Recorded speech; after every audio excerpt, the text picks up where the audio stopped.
Hi everyone, and welcome back to my summer reading vlog.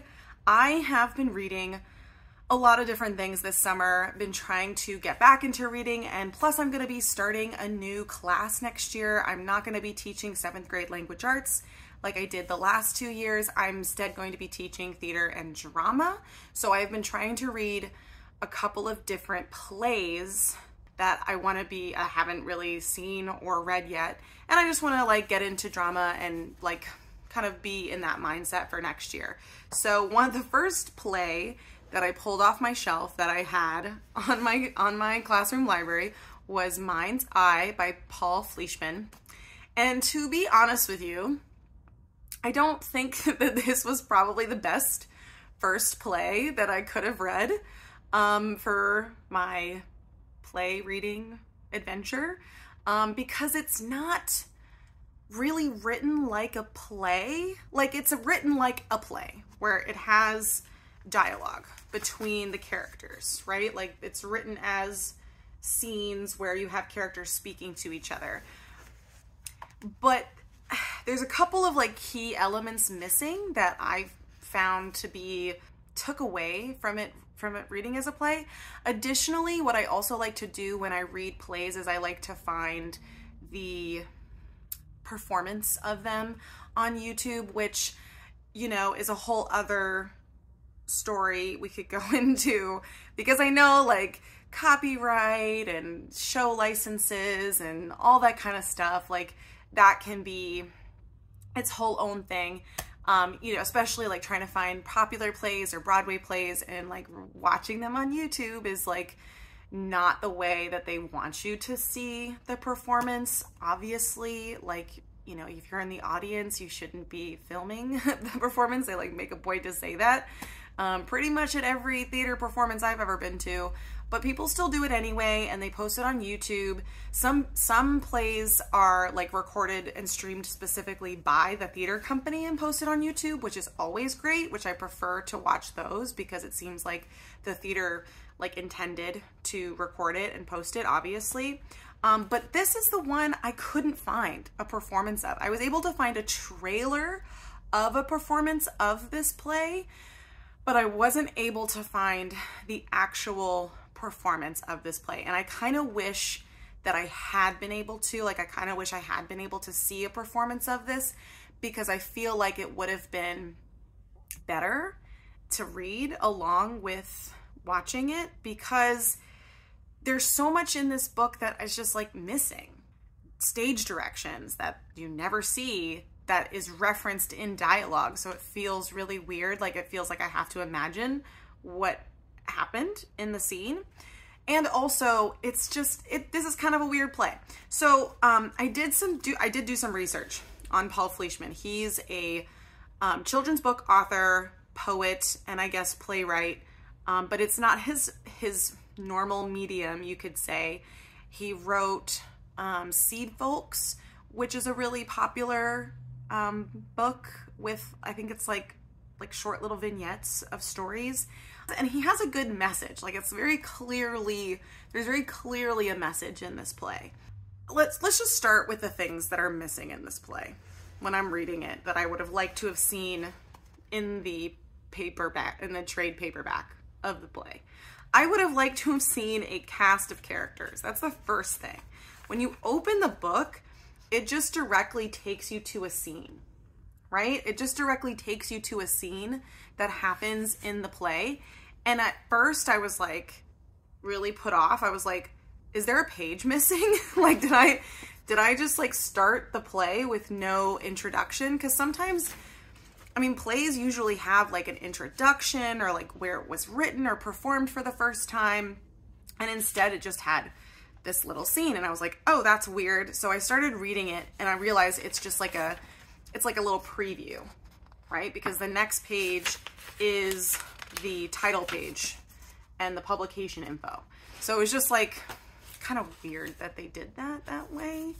And there is no page that has the cast of characters, which did kind of bother me, because while there's only like 2 main actors in the play, there are other characters that come on stage that have lines and interactions with the two main characters, and they're like, I don't know, I just would have liked to have seen a cast, because normally when you read a play, at the start of the play, you see a cast of characters, you know who's going to be in it, you know who to expect, and specifically if you're going to do a performance of this play, you know how many actors to cast in it, and and if you're an actor, you know what lines to prepare for, and what character to prepare for, Anyway, there was none of that. Additionally, the things that are missing is that the scenes in the play are really written like chapters, which, again, is fine, except it's a play, not a book,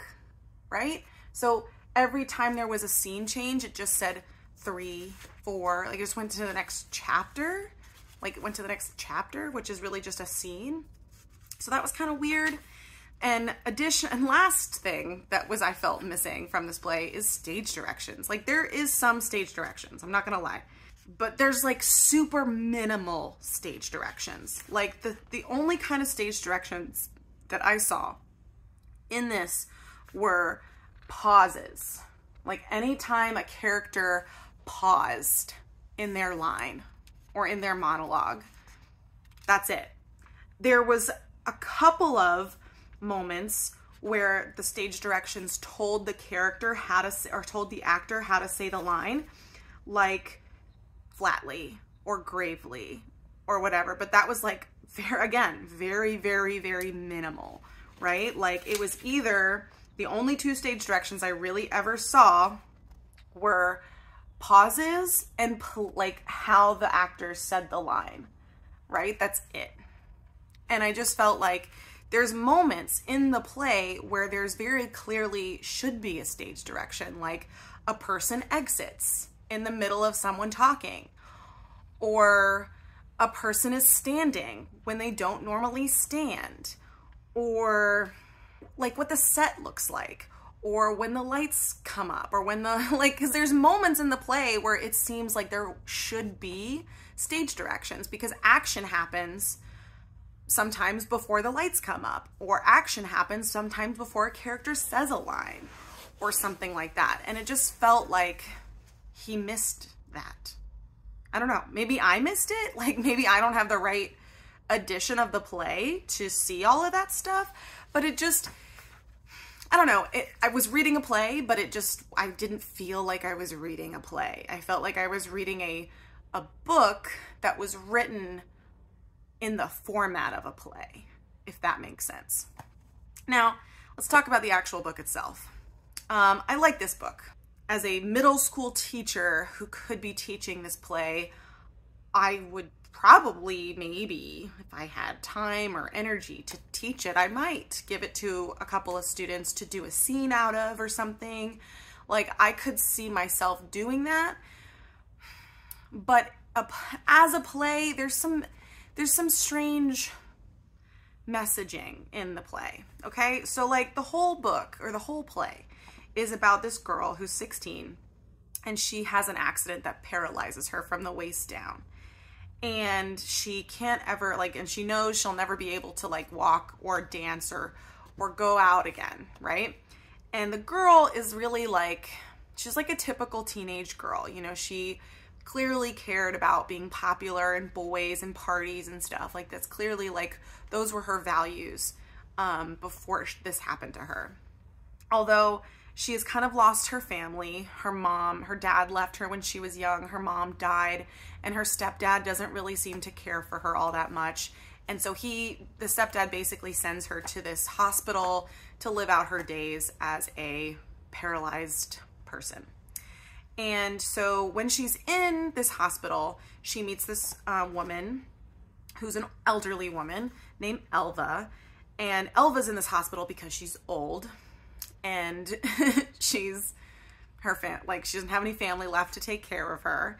And her eyesight is leaving her. She's losing her eyesight. And in the book, Elva befriends Courtney, the main character.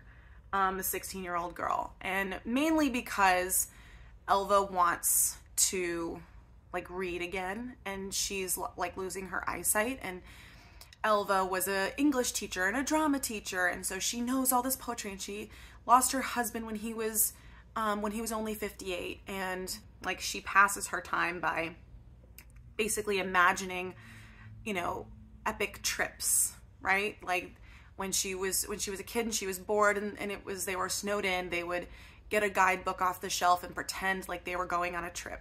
And so she like basically convinces Courtney to do this, right? To like pretend that they go on a trip to Italy together, and like basically build it in their imagination. And the whole message of that is like basically just because you are paralyzed, or just because you have a disability, or just because you can't do something physically doesn't mean that you can't expand your mind and, you know, do things in your mind and expand your imagination, right?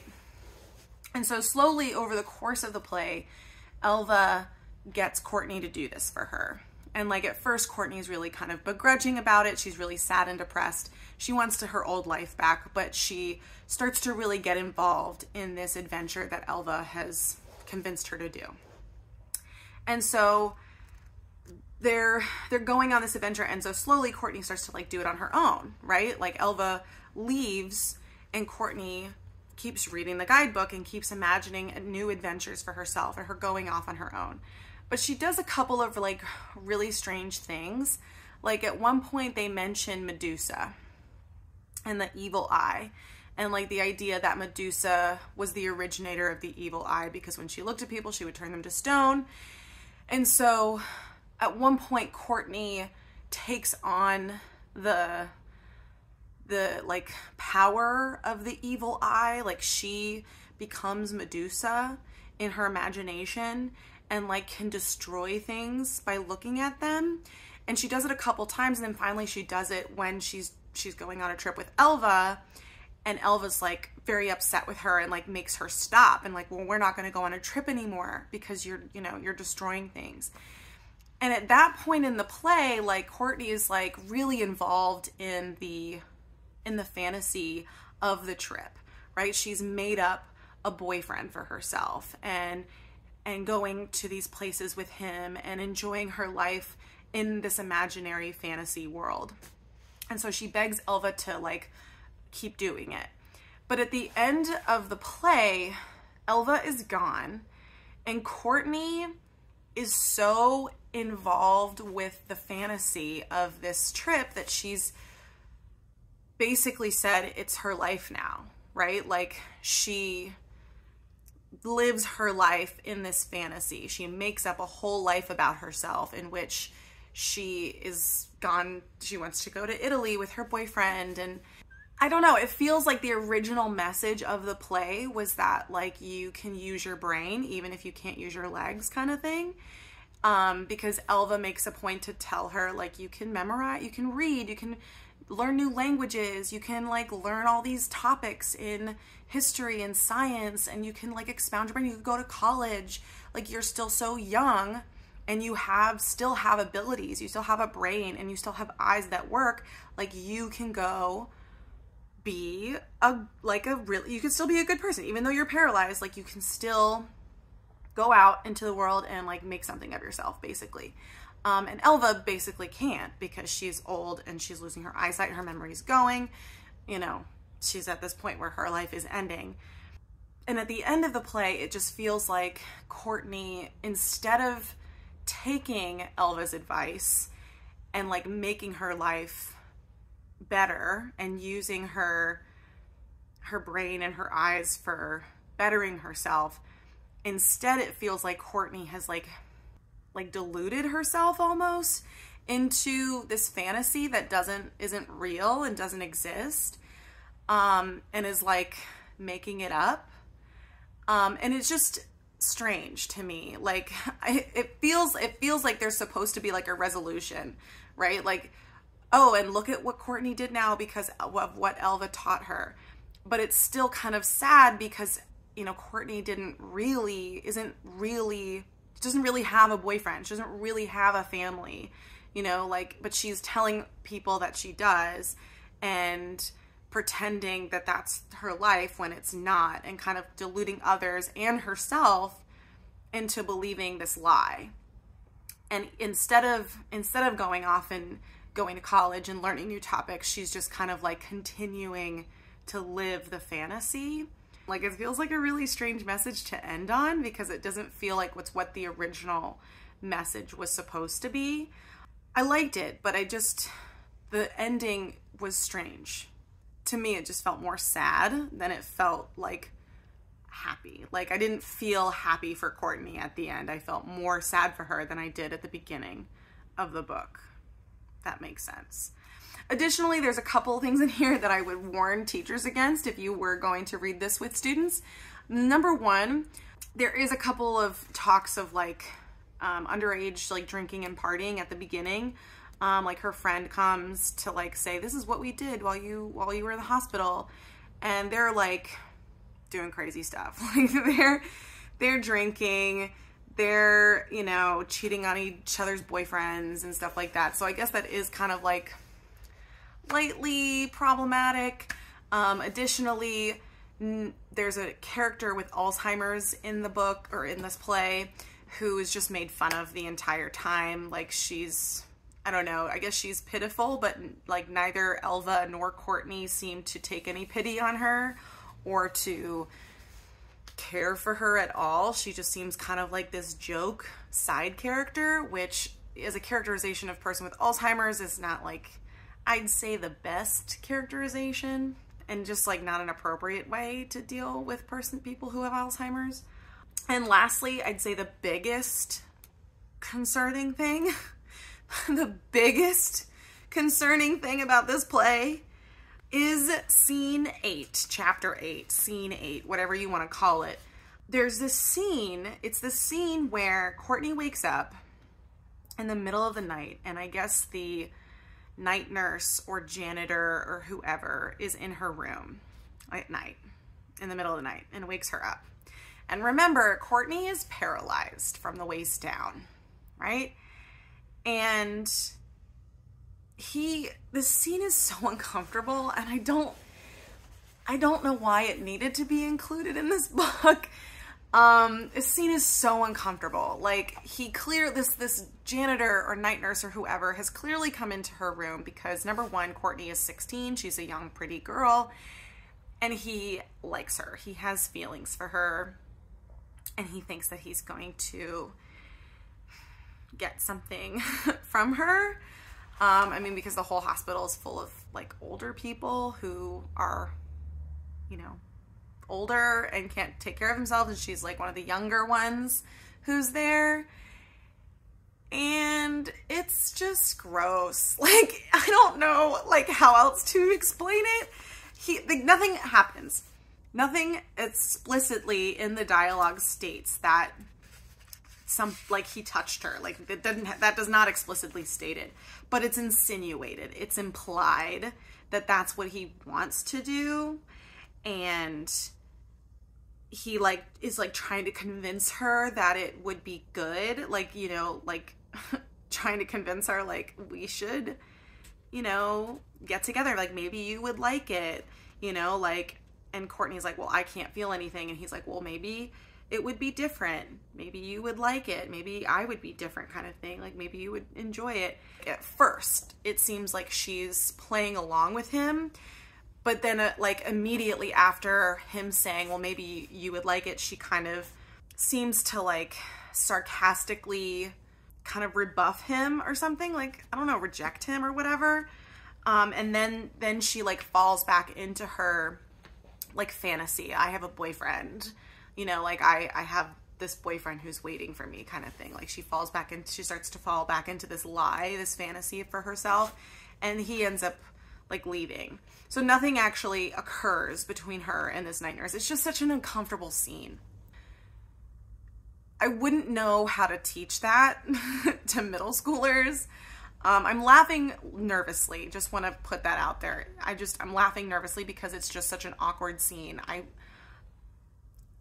I wouldn't know. I wouldn't know what to do with that. It's just gross. It's just a gross scene. And I don't know why. I don't know why it's necessarily in there, because I don't feel like it needed to be. I feel like you could still get her change of her falling into this lie about having a boyfriend, having like a made up boyfriend. Like, I feel like you could get that without this scene. I don't know. I just don't know why it's in there, and it's just uncomfortable and gross. Like, I get that it happens. Like, I get that it's like a realistic thing that happened back then in the time period, and today maybe still in those types of places. But it's a kid's book. It's a kid's play. It's a play for kids, right?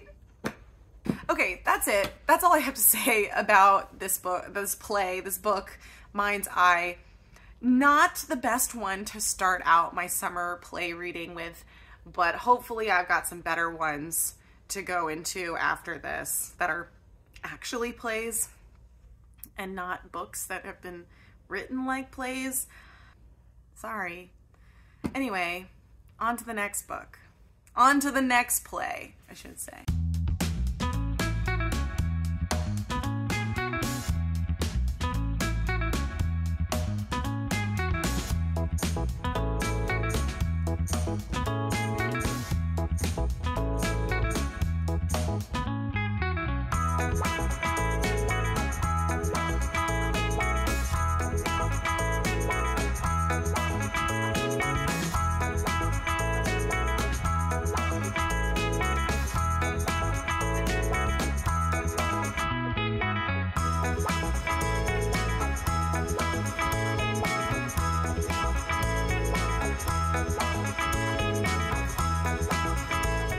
I have finished 2 more plays in my play stack, my reading stack for plays that I am anxious to talk to you about. So the last one that I read, the first one that I read was Mind's Eye.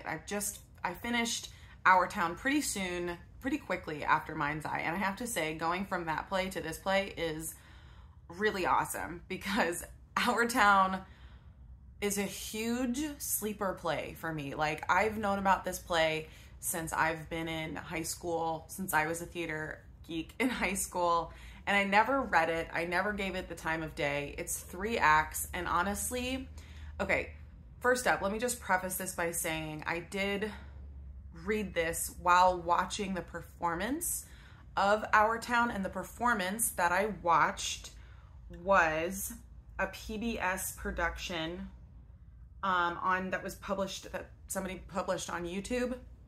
So I'm gonna give a shout out to that channel right here, so you and that video, so you can go check it out, because that performance is amazing. That performance is really awesome. It doesn't go exactly along with the play that I read, with like the lines that I read in this play, but it does showcase a really beautiful and, like, I would say very seamless production. Okay, so let me start off by saying I read the first act and I was bored to tears. This play is about a small town in the early 19th century, or in the early 20th century, early 1900s, called Grover's Corners. And the first act is basically a daily routine of what happens in this town. And the narrator kind of gives you all this history about the town. You follow these 2 families and their boring day-to-day life. It's incredibly boring. The first act was the longest for me, because it was just like, okay, like, what is supposed to be so interesting about this town, right? And of course the performance really presents that, emphasizes this like very, like I said, boring aspect of this just normal town, where there's just normal things that happen. There's nothing really that exciting. Like, the people who come in and talk about what they're doing is just very basic, very normal. So I ended up stopping after the first act. I read the first act and I was like, okay, I need to stop. I need to go read something more exciting, because I can't. And I came back to it, and I'm so glad that I came back to it to read the next 2 acts. So the next act is a time jump. You go from like a time jump of like 3 years, not a very long time jump, but you're still following most of the same characters, but they've aged up about 3 years, and the second act is mainly focused on marriage and romance, right? You're taking a look at the two eldest children from the two families that you followed in the first act and how they develop a romance, and now they're getting married, right? And so the act 2 follows them. And it's interesting. Like, you're like, okay, I get it. Like, it's very cute. It's very wholesome. It's very normal. And it's very, simple, I would say, but they clearly have like a true, they're really meant to be together, and it's very sweet and heartwarming. And it ends with their marriage, right? And they go through all of the things that young people go through when they're getting married for the first time. Like, what do we expect? Am I doing the right thing? Leaving my family, going to live with this person, living away from my family for the first time, that kind of thing. And so it's very cute, very wholesome. And the second act is supposed to have like an optional intermission, which the PBS production does not do. It just goes straight from the end of their marriage, the whole crowd waving goodbye to the newlyweds, into act 3, which is about death. And so the end of the marriage, the end of the wedding, just transitions fully into a funeral. And I just was amazed. Like, I thought that theatrical presentation was amazing. I thought that was a really, really interesting way to kind of showcase the passage of time, because I think from the second act to the third act, there's a greater jump in time, right? But it just seamlessly flows into this exciting marriage, into this sad and depressing funeral. And I don't want to talk too much about what happens in the third act. I just want to say that I got to the point where I'm like reading the play and watching the performance, and I read the next line of what the character says, and I go to look at the screen and I literally just start sobbing. I literally cannot keep the waterworks back, because this play was, I just got so emotional. If you've ever experienced the death of a loved one, if you've ever like known death, this play is gonna hit you really hard. And I was so just astounded how Thornton Wilder in 1938 could write something so profound. And literally this play could go from being the most boring story about this random normal town to this amazingly profound take on life and death and our passage through time. I just was like, it was a actual sucker punch to my gut, crying in front of my computer screen. Literally could not stop crying. Love, love, love, love this play. This is amazing.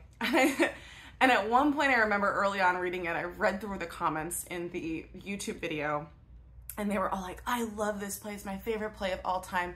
Such an amazing play, such an amazing play. And I can remember thinking like, wow, really? Like, you really like this play that much? And now I get it. Totally understand why people love this play so much. So, so great. Definitely sneaks up on you, but it's a really good one. I just really good one. And I definitely recommend going and watching the PBS production, because I thought it was, obviously it's a made for TV theatrical performance, because it's not like you're looking from an actual member of the audience. The camera does follow the actors around on the stage, but it's done on a stage in a very theatrical way. And the production is just fantastic. The actors are really amazing. I was just blown away by the whole thing. And I love it. I absolutely love it. I cannot emphasize enough how much I was sleeping on this play. I never knew that Our Town was such an amazing, profound look, and I absolutely love it. I don't think that it's something I would teach it to my middle schoolers, unless I found some of them particularly advanced. But I do think that it is something that any and all actor should read and watch and take in, because it is definitely one of those one of those plays that you're never gonna get rid of. And now I know why. Okay, I'm gonna move on to the other play that I finished off my stack. And I have 2 plays by this playwright. And I have to say, out of the plays I've read by this playwright, one I've read out previously already and I'm currently reading right now. And this one that I just finished, I've never read, but I've heard so much about, and I don't know why I think I was supposed to read it in AP literature in high school, and I just never did. I think because it was optional or something like that. But let me tell you what production I watched while I was reading The Death of a Salesman, or just Death of a Salesman by Arthur Miller. I watched the 1996 production of Arthur Miller's Death of a Salesman with the original actors from the original production. And I think the main actor is Lee J. Cobb, who plays the main character, Willie Loman, and he plays it in this production, the 1966 DVD production of Death of a Salesman. And also, I saw that Gene Wilder was in it, and Gene Wilder is one of my favorite actors. He doesn't play a main role, and he's not in the original production, but I also just really enjoy him as an actor. So I watched this production, and I have to say, this is a really interesting play. I had heard a little bit about it. I remember hearing people say that it had something to do with like the American dream and, you know, like capitalism and stuff and family. And I guess there are some themes like that I picked up on.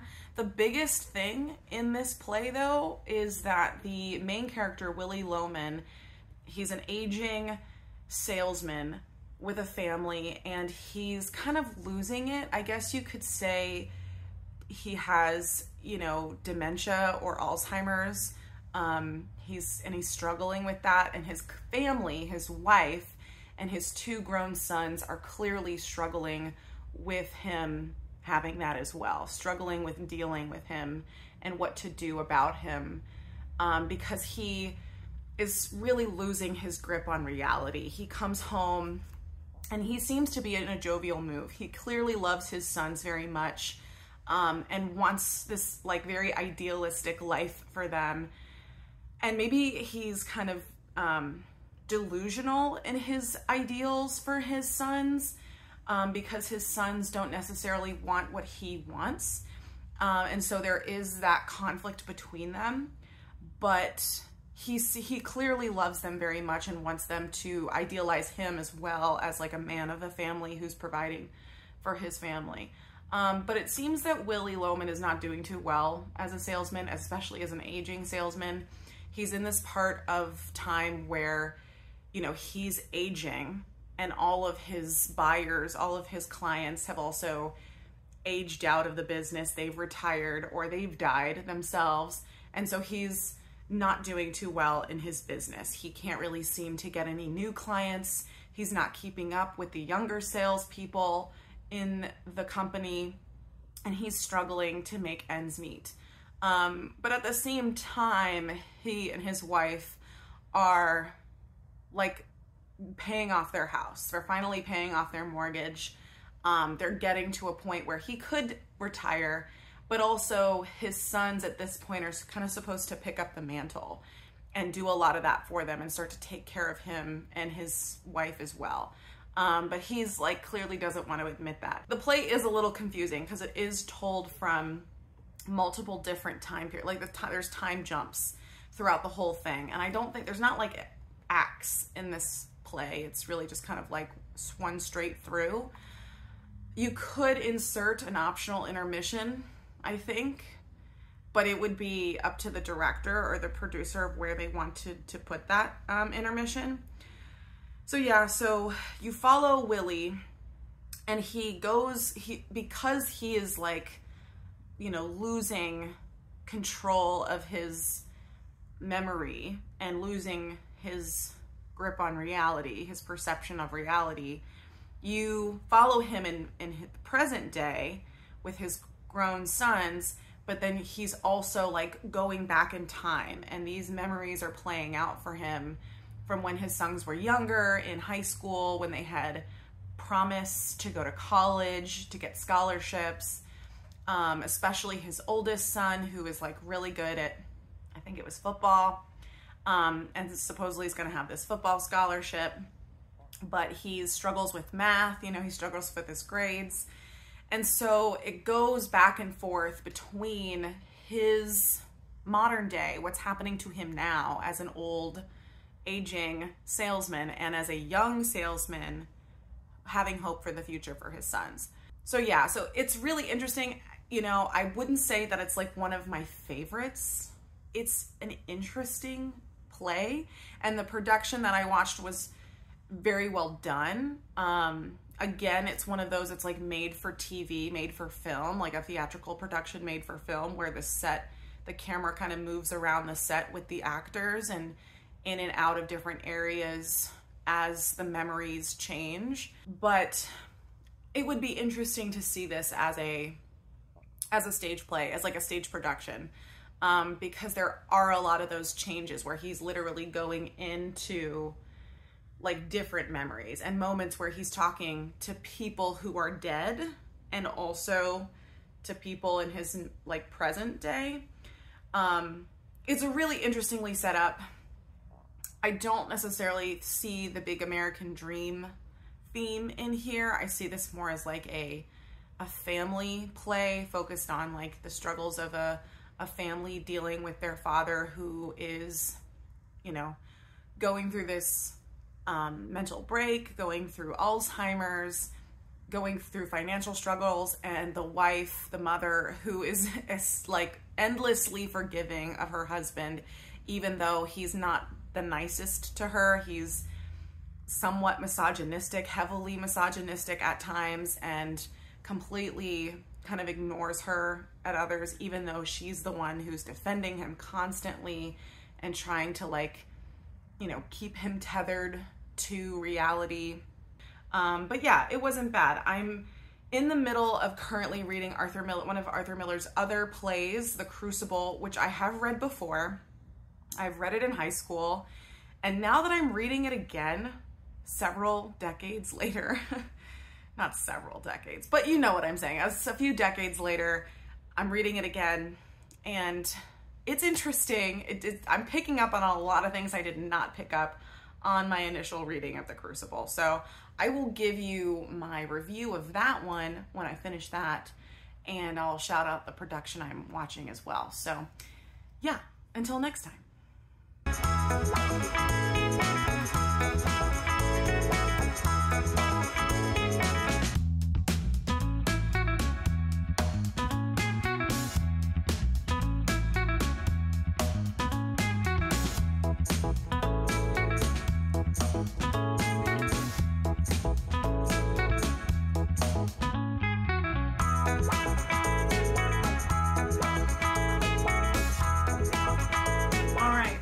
We're doing another check-in, and I have to say, having gotten through as many plays as I have so far, I feel like this is going to be a long video, so I hope you're up for it. That being said, also, I completely am being realistic now about my ability to read all these plays and make a read-through or like a reading vlog of all of the plays that I'm doing.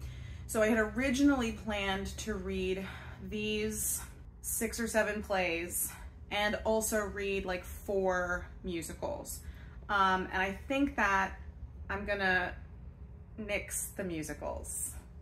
Sorry. The musicals, I have seen, most of them I've seen performed already. I've seen adaptations of. Some of them I haven't fully seen adaptations of. I've just listened to the music. I've just listened to like the soundtrack. But I think what I'm gonna do is I'm going to set those aside for this summer and get to them another time and make another musical review for middle school. So yeah, so this video is only gonna be about the plays that I'm reading, and probably only the really the stage plays that I'm reading. So my last check-in was with an Arthur Miller play, Death of a Salesman, and I have just finished another Arthur Miller play, that I've already read in high school once before, and that is The Crucible. The Crucible, wow, what a play, can I just say. There's a couple of things that I feel like I need to talk about with The Crucible. First is, I read this in high school. I don't think I fully could appreciate everything that was going on in this play. I definitely read it in high school for the plot, like comprehension is really as far as I got with The Crucible in high school. And now that I'm reading it back, now that I have a college degree in English literature and a master's degree in education, I'm seeing so much more in this play than what I originally saw in the first time reading and watching it.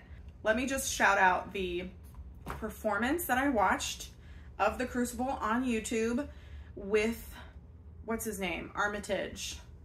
Richard Armitage.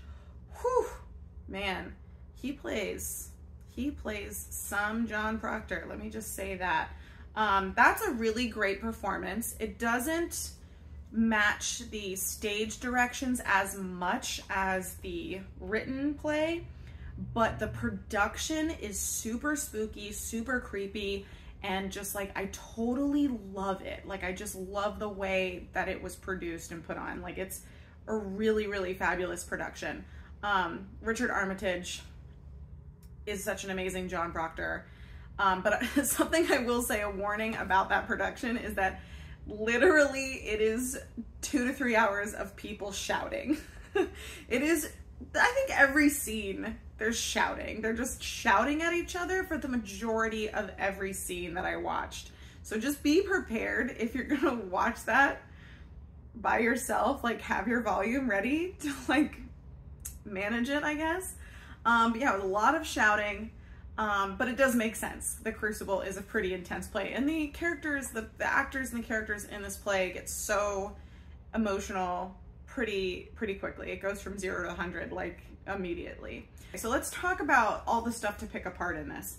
This is definitely a play you need to read in a class, like either in an English class or a literature class or a theater class. Like, you need a class, you need a professor, you need a teacher, you need a group of people to like help you work out this stuff in this play, because that's what I kept really wanting, is I kept wanting to like look up people's interpretations and thoughts on this play, because like I feel like in order to get the full context, the full like really in-depth conversations and interpretations that you get from this play, you really have to talk it out with people who like know the history, the Arthur Miller, the playwright himself. Like, you know, you have to talk with somebody knowledgeable about it.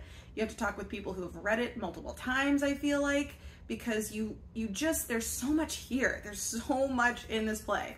The first thing that I noticed was early on in this edition of the play, is that Arthur Miller, he stops pretty frequently in the middle of the dialogue to write a paragraph about the characters that are coming onto the stage. So there's like a little paragraph about Abigail, there's a little paragraph about John Proctor, there's a little paragraph about Reverend Hale, there's like, as it goes. And I don't know, it has to be Arthur Miller that did this, right? Like, it has to be, because I don't see any other credit of another writer like coming in and putting it in. It's like literally in the notes.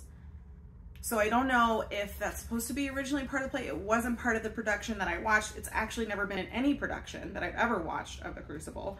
So it was really interesting to see that kind of like stopping in the middle of the play to like hear about the different characters and like their context. Also, Arthur Miller gives a historical note about this play, which does kind of change my perspective on it. And again, this is why I really wanted to read it like with a class, like in a class with a professor, because there's a note about how Abigail is aged up in the play based on like, as opposed to her actual age in history, because this is supposed to be based on historical events. Like, there really was a Abigail Williams in history and a John Proctor and a Tituba, and like all of the characters are supposedly based on real historical people from Salem, Massachusetts, from the accounts of the witch trials and stuff.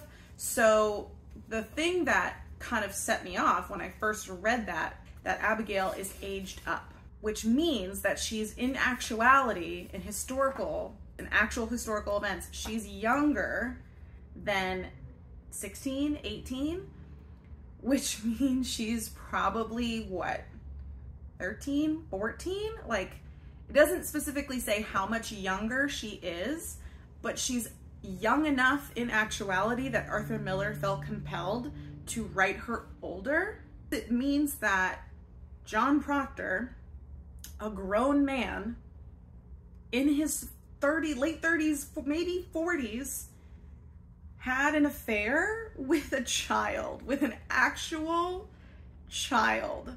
And that just, I feel like, changes the whole reading of this play. And like, looking at it from that perspective, at the end of the play, obviously, we feel bad for John Proctor. At least that's the kind of emotion that I got from the production that I watched, and from most productions that I watched, is to feel bad for John Proctor, because he was just trying to do the right thing for his wife, for the community, and he kind of got sucked into the, religious panic of the time. But if Abigail is younger than she really is in the play, then that doesn't mean that makes John Proctor a lot less sympathetic to me than the reading, the kind of message that you're kind of getting from this play. So there's that whole thing, which I'm just gonna kind of like, again, I wish I was in a class so I could have a discussion about this, because I feel like there is that whole kind of discussion you could have about Abigail and John Proctor, and that historical piece of information is like there. So I'm just gonna set that aside for now, and we're gonna talk about the other stuff that happens in this play, which is, this is very much about, I feel like you could even look at this from a women's perspective, from a women's studies perspective, because you have all of these women who are children, essentially. That's what the reverend and the judge call them. They call them children pretty regularly throughout the third act, second and third act, and how they have to believe what these children are saying because they are children, right? Because children don't lie. Like, that's the kind of concept that we get in the third act. And if that's true, that means that the word of the children is being taken over the word of even the most pious and religious women in the community, because they're the ones that are being called out as witches and being tried and executed, some of them as witches. So that's a really interesting concept, because it means that women, older women, have more sin than the young female children, because obviously it's the men in the community that have the conversation about the guiltiness of their wives. There's only like 2 men in the play who are accused of being witches and executed, and it's mostly women that are charged. Even when Reverend Hale comes to John Proctor's house and he's testing them about their religious knowledge, John Proctor is the one who fails the test, essentially. It's his wife that has to save him at the end to like remind him of what the 10th commandment is, which is ironically about adultery, which is obviously John Proctor's sin. But it's not John Proctor that gets taken in as a witch, it's his wife, because it's his wife that was called out, even though by the logic of the religious test given by Reverend Hale, it should be John Proctor who is tried, because he's the one who lacks the religious knowledge. So the guilt is still on his wife, and John Proctor and the other men in the community take it upon themselves to try and free their wives of this accusation, which is, again, really interesting. And it also goes furthers the point of the previous discussion about how Abigail is a younger girl. She's a child than what is she's actually written as. Huge, deep conversations I feel like need to be happening right now. I really need to talk this out with somebody. And then the last thing I do want to mention, Tituba is one of the first accusations about witchcraft to be made. She is a slave of Reverend Paris, of the Reverend of the town, and she's been taken from Barbados to serve this white family in Massachusetts. And she is the one who essentially started the girls going into the woods to write their name in Satan's book. And it is her who the girls begin by accusing. It was Tituba who took us into the woods to summon the dead and to call on the devil, right?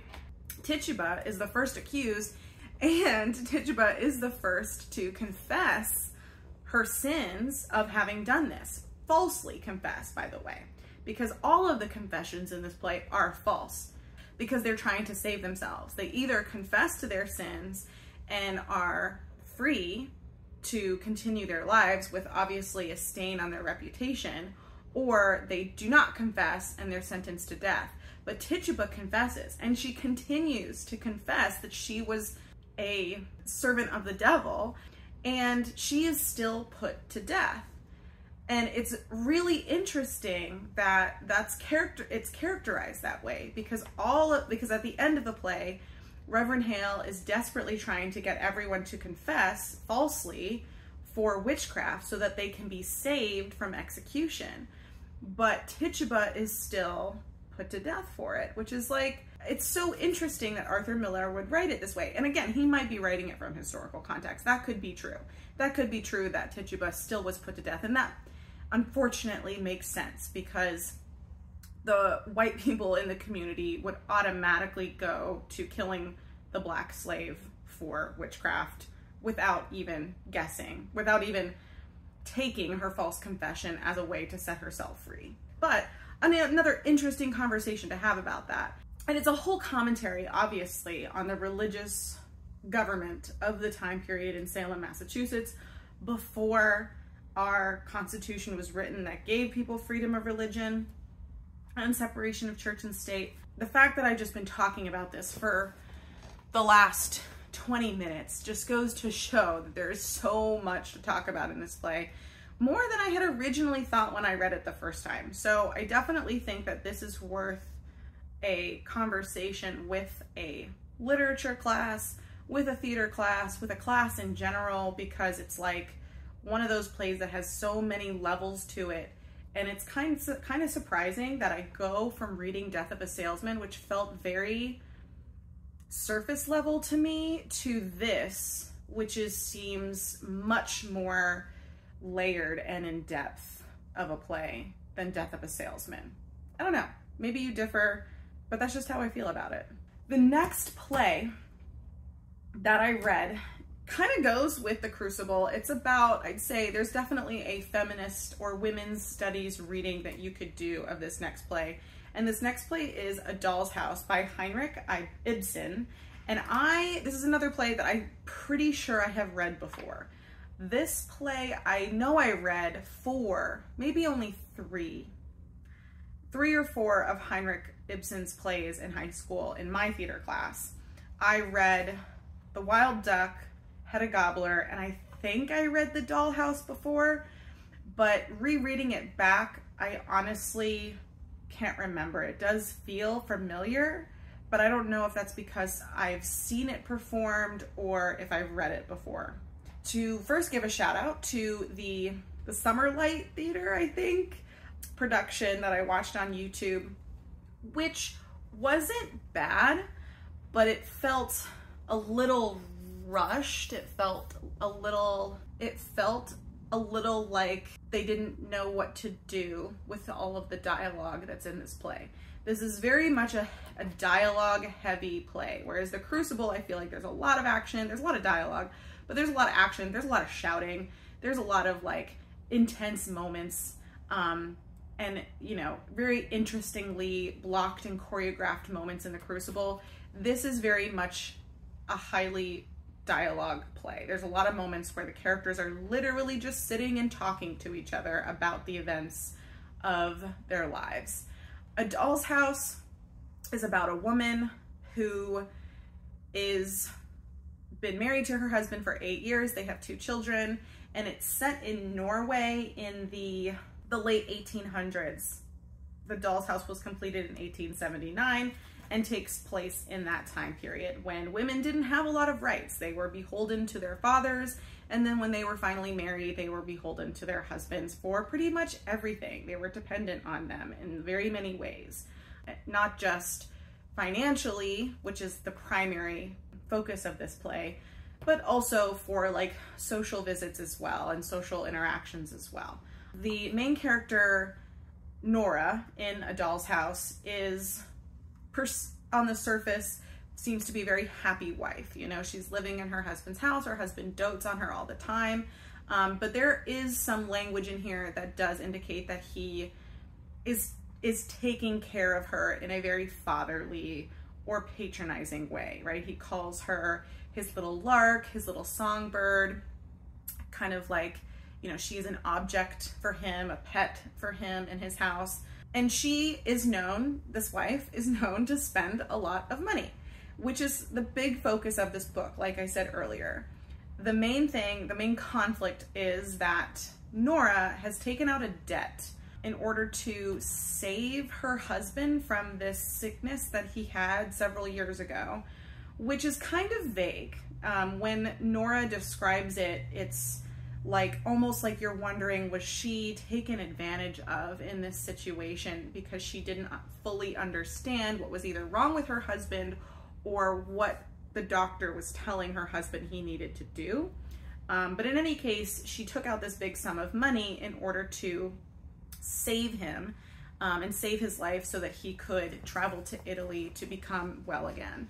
And she tells him that she got this chunk of money from her father who had died, but we learn early on in the play that that's not true. She actually took out a debt, which is something that is illegal for women to do in this time period without their father or husband's consent. It does seem that Nora's choices here were done with good intentions to help, you know, help her husband from sickness, but it does seem a little bit like she was taken advantage of in this situation, especially because she was a woman and because the person that she borrowed money from was not so scrupulous himself, was kind of like a very unsavory character. And he's coming back because he wants something, and he's going to basically blackmail Nora in order to get it. And so she's lost. She doesn't really know what to do. And when she gets her husband to help her with that in a roundabout way without sharing her secret, because that's the last thing she wants. She knows that her husband cannot know the secret about what happened. She wants to tell him eventually, but she learns from him that he's a banker himself, and he does not seem to take too kindly to this kind of like criminal behavior. And really believes that it's criminal and morally unsound for somebody to do such a thing. And so she kind of internalizes this and realizes that he can never know the secret, and also she needs to figure out a way to get out of this blackmail that this person has put her in. The way that the characters interact is very interesting. It's also very interesting that both of these plays are written by men and they're about women's issues, because the play does present Nora in this very, you know, sympathetic light. At least it is to me. That's my perspective. I guess you could read this play and not feel sympathetic to Nora and feel maybe more sympathetic to her husband. But I do feel like, from my perspective, at the end of this play, I felt very sympathetic toward Nora and her plight in this, because she is ultimately the victim of the kind of society pressure and the structure that is set up for her.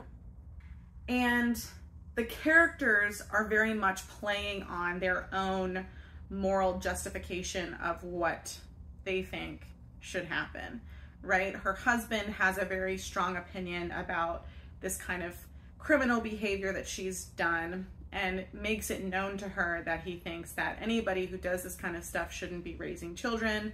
You know, how can you look in your family in the eye if you do something like this? And then her friend, who tries to help her, ends up kind of not helping her because she believes that there should be no secrets between husband and wife. So she, in and of herself, while her friend gets what she wants, she is still, you know, involving her personal moral opinions into the situation, even though Nora has asked her to help her keep this secret from her husband. Additionally, there's another character in this play who is a friend of Nora and her husband. And it's kind of weird how the relationship is set up, because this friend is sickly. He's a doctor, but he has a health problem that could be fatal, like almost like some kind of cancer. And the way they describe it, again, is very vague. I would have to be in the time period to kind of know what they were talking about, or even like get someone's historical context to know what they're talking about, what his sickness is, because they blame it on the moral failings of his father, but it still doesn't really make sense to me how that happens. Anyway, so this friend of Nora's and her husband's is clearly in love with Nora and wants to help her, but Nora doesn't want that love to be recognized. It's clear that Nora might suspect that it's a thing, but she's almost pushing it out of her mind so that she completely ignores it and just sees him as this kind of friend or even emotional connection, because her husband treats her like this, like a child. Her husband treats her almost like her father did. This other man, who is their friend, treats her more as an equal, where she can kind of share things with him that she can't share with her husband. And when he finally does come out to say, you know, I love you, I have feelings for you, she rejects him because she doesn't want to involve herself in this kind of like love triangle, so to speak. So there's a lot of like social structure at play, which is interesting. Tragedy of errors that happens, where, you know, the characters are acting on their own motivations that lead to their eventual downfall. Depending on how you look at it, you could say it's a sad or a happy ending, depending on how you look at it. I don't want to give too much away. If you have read the play, then you know. I mean, there's multiple interpretations you could make about Nora's fate in this play. But it's really interesting. This particular adaptation was changed to be more, I guess, readable for younger people or more modern people. So I definitely would recommend some scenes for middle school, because I feel like you could change the language enough so that it would make sense and be easy to perform and easy for them to read. But the original play is a little bit more historical context. There's a lot more language that's different from ours. Ibsen uses that you kind of have to interpret. This particular edition had some things cut out from the first act, and that just didn't really, I guess, didn't seem necessary, but also some language changed to make it a little bit more understandable. So this would be one I definitely would think would be okay with middle school. And I also think that the Crucible, there are some scenes in the Crucible which would be interesting to work with middle school students on. You would have to spend some time, I think, on taking a look at historical context and like societal structures and religious structures and stuff like that to work on these two plays with middle school students. But I think if you worked on some scenes, I feel like it could, I feel like you could do some successful scene work with some of these and make it interesting for the kids to work with. Those are the next two plays. I've got, I think, 3 more that I have to read, maybe just 2. We'll see. Thank you for watching my next check-in, and I'll see you in the next one.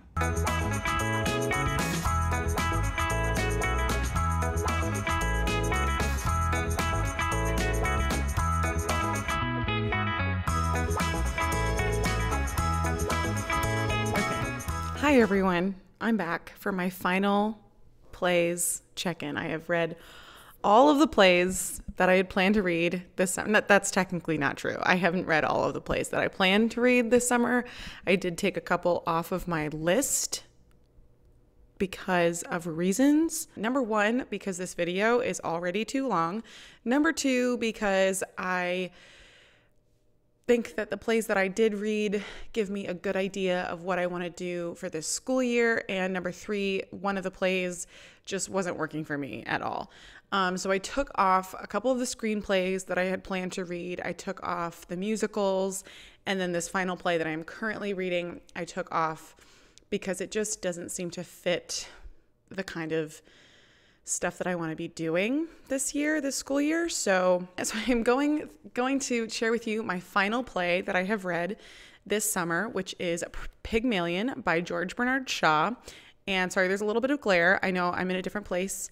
My floors have gotten redone, which is amazing. After we got our floors redone, we then had our AC break. It's going to be fine because I think it's getting fixed as I speak right now.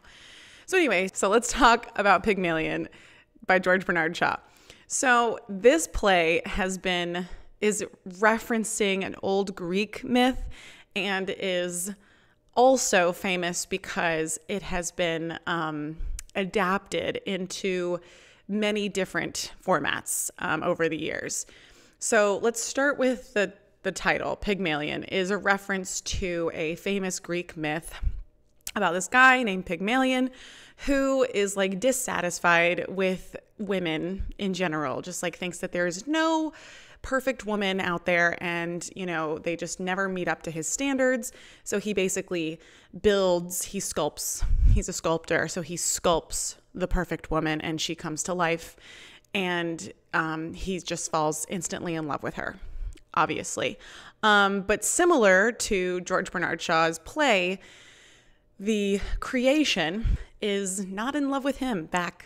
So Pygmalion by George Bernard Shaw is a play about not necessarily the sculptor, but it's modernized to Britain, to London, and it's about speech. Instead of the main male character being a sculptor, he is a phoneticist. So he believes in like the correct pronunciation of words. And so this play was then adapted into a very famous musical called My Fair Lady with Julie Andrews. Julie Andrews was in the original Broadway cast. Audrey Hepburn was in the movie adaptation of the musical. And in that musical, I believe the woman who the main male character takes under his wing, I think they do fall in love in the musical. Now I really need to go back and reread My Fair Lady. But then that was also adapted into several movies, which I'm going to mention here. The first is Pretty Woman is the most famous version of My Fair Lady. And then you also have She's All That, which is an amazing 90s movie. Similar, all these plays, musicals, and movies have the same concept, right? There's a girl, she's either not that pretty. Just to be clear, I'm using the term pretty here to mean meeting traditional beauty standards. It's not like the women in any of these movies or plays are ugly. In fact, the whole point is that they have this internal beauty or natural beauty about them that is brought out throughout the narrative. Or has a low status in the world, and she meets a guy who has a very high standard for women, and he takes her and teaches her all of the ways that a high class or pretty girl should be and should look like, or a popular girl should look like and do. And so she follows his training and becomes this amazing woman who's beautiful and fools everyone into thinking that she's been high class this whole time. And then it's supposed to be a romantic comedy because they end up falling in love. Setting aside all of the problematicness with that, we have Pygmalion. So I'm not going to talk too much about because I feel like there's enough discussion just for me telling you the plot of this play / musical / movie. There's enough discussion that could happen based on that plot in and of itself. Going back to this play, the version of Pygmalion that I watched is by Riverhouse Barn, which I highly recommend. It was a really good performance. They did add in some stuff, I think, that gave you some more context of like all the stuff that was happening and kind of like set more of a tone for the main character of Eliza and the phoneticist who teaches her how to speak and act. And I did like the production and performance. This particular play, set in London, phoneticist, he's all about language and how people pronounce things. And he finds this flower girl on the street who has a very strong Cockney accent. And she basically comes to him and is asking him to help her have a nice accent and speak and act correctly so that she can eventually work in a proper flower shop and like have a better life. And so she kind of convinces him to do this with the help of his friend, who also kind of make a bet. And the bet basically is that she will fool all of the high class people. Like she'll fool the Duchess or the Queen or whatever at these high class parties, and no one will know that she was a girl off the street who they trained, or she becomes this very high class girl and who knows how to speak well, and she just enchants everybody that she meets.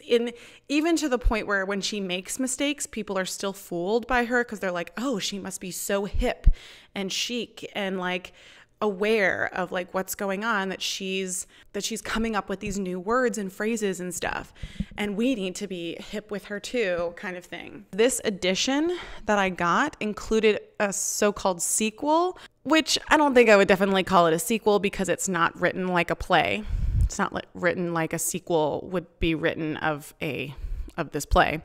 It's more, in my opinion, like an epilogue of what happens to Eliza after the end of this play, after she's able to fool the Queen and these people in the high class scene. Mr. Higgins, after he wins his bet, she kind of doesn't know what to do with herself. And she gets kind of angry at him for kind of just thinking that she would just stick around for him. And I really like this particular play more than the adaptations that came after, although it is very clear why the adaptations that came after this play are more popular, because she doesn't fall in love with him. She isn't interested in him as a love interest at all. Or a romantic partner at all, because he is so self-centered and really just cares about her, like what she can do for him, and doesn't really think of her as a real person or as a person with feelings and desires and hopes and dreams and stuff like that. And this particular edition does talk about how George Bernard Shaw introduces these concepts and these relationships. It's a really interesting play. I don't know if it would be very good for middle school. I think it would be interesting to do with middle schoolers or make an adaptation for this play for middle schoolers. But there's a lot of dialect work, right? There's a lot of how do you say certain things. There's a lot of language work in this play that would be interesting to see if you wanted to go that deep with middle schoolers in their acting lessons and stuff like that. I enjoyed it.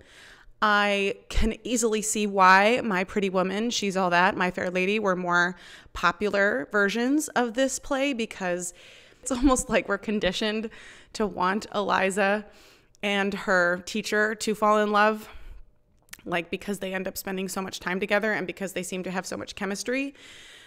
And it does make sense in the other romantic comedies that they would kind of get together, because it shows like a happy ending, a happy romantic ending between the two main characters, the male and female characters. But in Pygmalion, I'm kind of glad that they didn't get together, because it also is weird. Like, why would they get together? Because she is kind of supposed to be young. She's supposed to be a younger woman, and he is kind of old. And he's also kind of not a great guy. You know, like he's kind of a jerk to pretty much everyone, including his close friends and mom. So it does make sense why they wouldn't get together. This would be, again, like I said, interesting play, especially for dialect work, especially for looking at language. If you wanted to go into some of the deeper themes about relationships and stuff, you definitely could. I don't know if it would be necessarily worth it to do with middle schoolers. I think it's more of a high school or literature class thing, but definitely interesting play. So that's it. That's all the plays that I read this summer. I'm finally done. I think I said in my last vlog, I'm so excited to be reading books that I actually want to be reading that are not like for anyone except for me. And I've read one already. I'm on my second one, and I've got a whole month ahead of me to read more, and I'm so excited. Yeah, and I've got a trip coming up, so I'll have plenty of time on my trip to read books and do fun things. So yeah, it's coming up. And I will share with you all of the other reading that I do, probably in one video. I won't do like reading vlogs for all of them, but I will do another separate video about all the other books that I enjoyed and read this summer, because there were a lot. There were a lot of really good books that I am reading, so I'm very excited about them. So thank you so much for watching this super long vlog. If you've lasted this whole time and you really liked it, consider subscribing. It really helps me out. If you read some of these plays and have some thoughts on them, please comment down below. I'd love to hear what you thought about these different plays. And yeah, I hope you have an amazing summer and even better upcoming school year, and I will see you in class. Bye!